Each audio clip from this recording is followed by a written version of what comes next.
find the sum of the first n terms of AP. Before that, I want to tell one story. One teacher came to the class. She wrote from 1 to 100 on the board and she asked children to start count and tell me the total.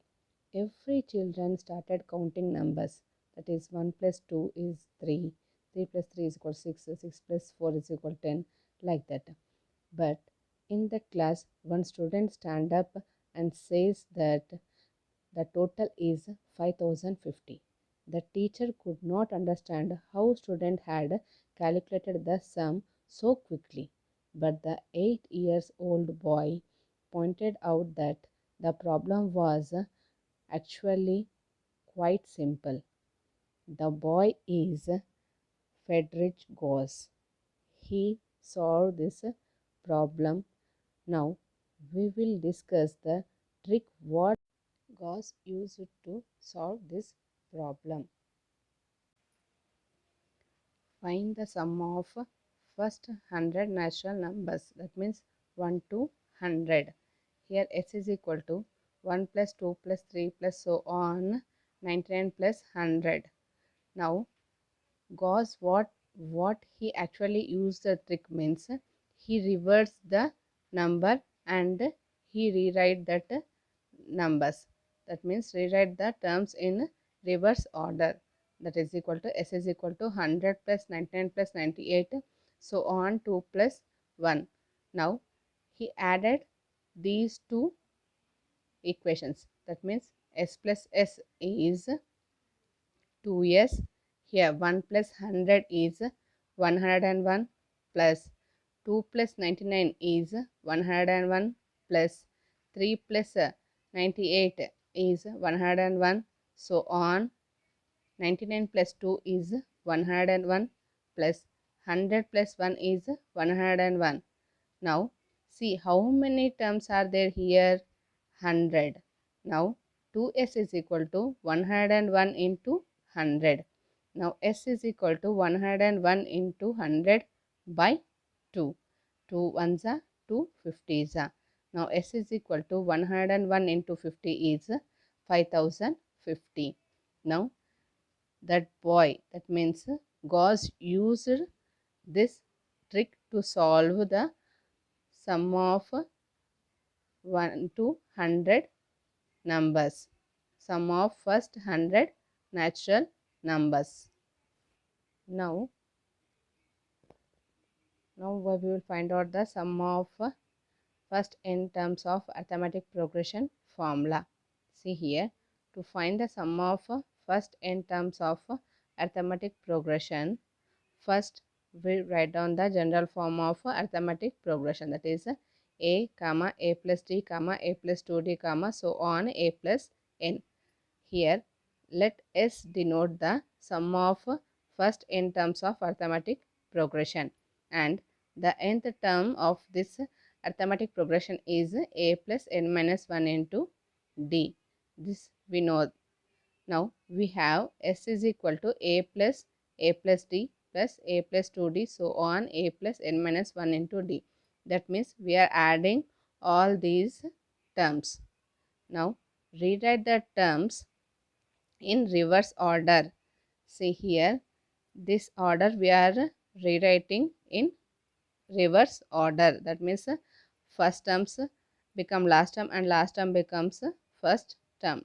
That is s is equal to a plus n minus 1 into d plus a plus n minus 2 into d so on a plus d a. Now this is equation 1 and equation 2. Now add these two equations. Now on adding these two equations we will get s plus s is 2s. Now a plus n minus 1 into d is, see here, a plus a is 2a plus n minus 1 into d, and here second term and in this second term a plus d plus a plus n minus 2 into d is 2a plus n minus 1 into d. Now I will add and show how it will get a 2a plus n minus 1 into d.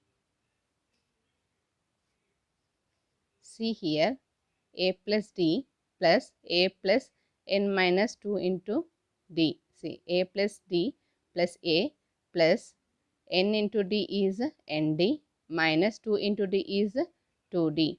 Now here a plus a is 2a plus nd. Here d minus 2d is minus d.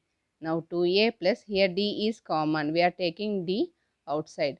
Here n minus 1 into d. See here 2a plus n minus 1 into d. Like that only here a plus n minus 1 into d plus a is 2a plus n minus 1 into d. See here total how many terms are there?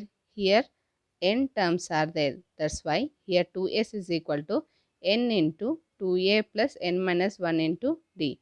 Here this 2 comes to this side and s is equal to n by 2 into 2a plus n minus 1 into d.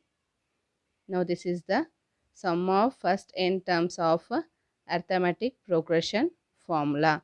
Now, so the sum of first n terms of an arithmetic progression is s is equal to n by 2 into 2a plus n minus 1 into d. Now, s is equal to n by 2 into 2a, we can write a plus n minus 1 into d. This a plus n minus 1 into d is a nth term formula, that means an. Now in this place we can write an. S is equal to n by 2 into a plus, here a plus n minus 1 into d is equal to an. That means here write down an. S is equal to n by 2 into a plus an. Now this is equation 3.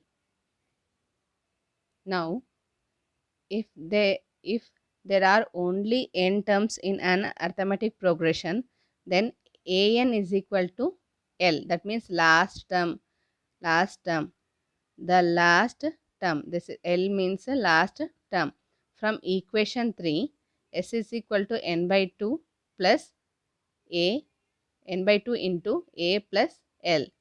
See what is the equation 3? S is equal to n by 2 into a plus an. That an is equal to L. That's why we are writing here S is equal to n by 2 into a plus L.